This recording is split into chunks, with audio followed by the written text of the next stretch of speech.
Bonjour à tous, bienvenue sur la chaîne Kadiouti, la chaîne santé qui vous veut que du bien. Je suis très heureux de vous retrouver encore une fois sur notre chaîne pour parler de sujets très intéressants qui va vous apporter que de la bonne santé. Alors aujourd'hui, nous allons parler de la déshydratation. Nous sommes en pleine chaleur actuellement.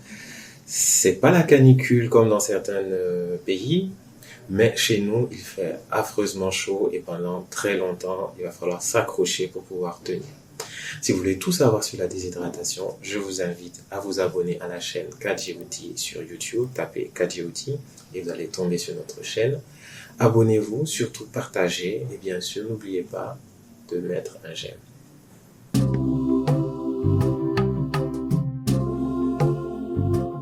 Alors, la déshydratation. La déshydratation, qu'est-ce que c'est? C'est un sujet très intéressant et surtout un sujet d'actualité.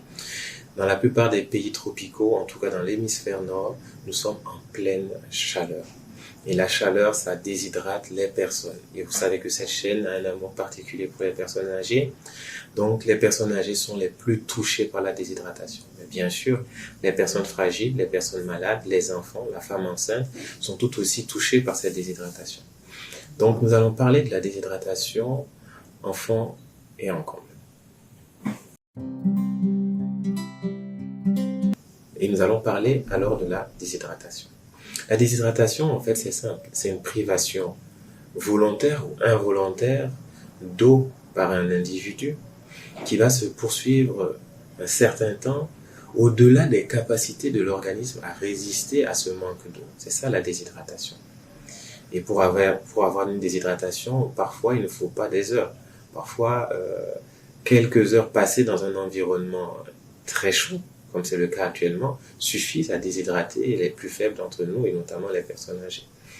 Donc la déshydratation, elle est très grave et facilement applicable dans nos contrées où il fait extrêmement chaud. Mais quelle est la dangerosité chez les personnes âgées? En réalité, le problème de la déshydratation chez les personnes âgées, elle est double. Elle est double parce que la personne âgée, du fait de son âge, perd la sensation de soif. C'est vraiment ça l'élément principal. Une personne âgée peut passer toute une matinée dans un environnement chaud, se mettre à suer, mais sans ressentir la soif. C'est ça toute la dangerosité. Elle ne ressent plus la soif. Et le deuxième problème chez la personne âgée, c'est que la personne âgée perd la capacité de concentrer ses urines. Vous et moi, quand il fait chaud, on se met à beaucoup suer, on boit beaucoup, mais nos quantités d'urine émises sont très faibles et très concentrées. Si vous regardez vos urines, elles sont très concentrées. C'est tout à fait normal, ne vous inquiétez pas. Vos reins fonctionnent correctement. Mais chez la personne âgée qui a perdu la capacité de concentrer ses urines, passe le temps à uriner comme si elle avait beaucoup d'eau dans son corps. Donc vous voyez ces deux problèmes, le fait de perdre la soif, qui lui donne le signal d'alerte de boire, et le fait de continuer à uriner des grandes quantités d'eau, font qu'elle se déshydrate extrêmement vite. D'où la dangerosité de la déshydratation chez la personne âgée. En 24 heures, elle peut perdre 10 voire 20% de son poids rien que par la déshydratation. Je vous passe toutes les complications, que ce soit sur le cerveau, sur le cœur et notamment sur les reins. La déshydratation, elle est terrible chez la personne âgée. Donc, sachant cela maintenant, qu'est-ce qu'on peut faire pour éviter la déshydratation? Alors, le premier conseil, ne jamais laisser une personne âgée seule dans cette période de forte chaleur. L'isolement est l'un des facteurs de déshydratation de la personne âgée. Une personne âgée seule aura beaucoup plus de mal à s'hydrater, à avoir le regard d'un tiers sur son comportement pour la protéger. Donc, essayons d'être le plus proche de nos personnes âgées, que ce soit par coup de fil, en passant les voir, en envoyant quelqu'un à leur chevet. Il ne faut pas les laisser seules. Le premier point. Le deuxième point, veillez à ce qu'elles soient dans des environnements rafraîchissants. Malheureusement, nos maisons sont très chaudes. Il faut tout faire pour que la chambre ou le salon où se trouve la personne âgée ou l'extérieur où elle se trouve soit dans un endroit rafraîchissant, ombragé, en tout cas où il y a un bon courant d'air pour l'éviter de surchauffer et de littéralement s'évaporer, on va dire. C'est le premier point. Donc, un environnement où il fait frais, c'est le premier point à assurer pour ces personnes âgées, surtout dans les périodes de forte chaleur. Le troisième point, c'est de les rappeler qu'il faut boire. Parce qu'on l'a vu tout à l'heure, ils oublient de boire parce qu'ils n'ont plus la sensation de soif. Donc, c'est à l'entourage de faire tout pour les rappeler à boire, boire, boire. Et pour vous donner une idée de la quantité d'eau à boire, une personne âgée moyenne de 60 kg devrait boire en temps normal, s'il ne fait pas chaud, au moins 2,5 litres. Et quand il fait chaud, cette température peut monter à 3, 4, voire 5 litres d'eau.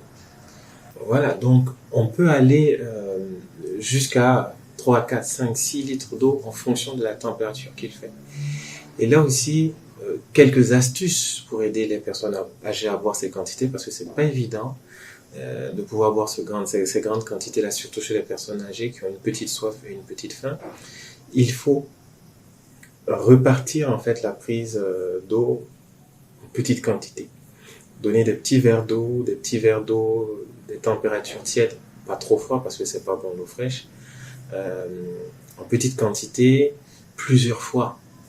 Aussi, on peut s'aider de petits arômes. On peut aromatiser l'eau, soit avec de l'amande, du citron, un peu de sucre. Parfois, ça aide beaucoup les personnes âgées à prendre plus de quantité qu'ils auraient pris en temps normal. Donc ça, c'est des petites astuces qu'on peut utiliser pour les faire boire énormément.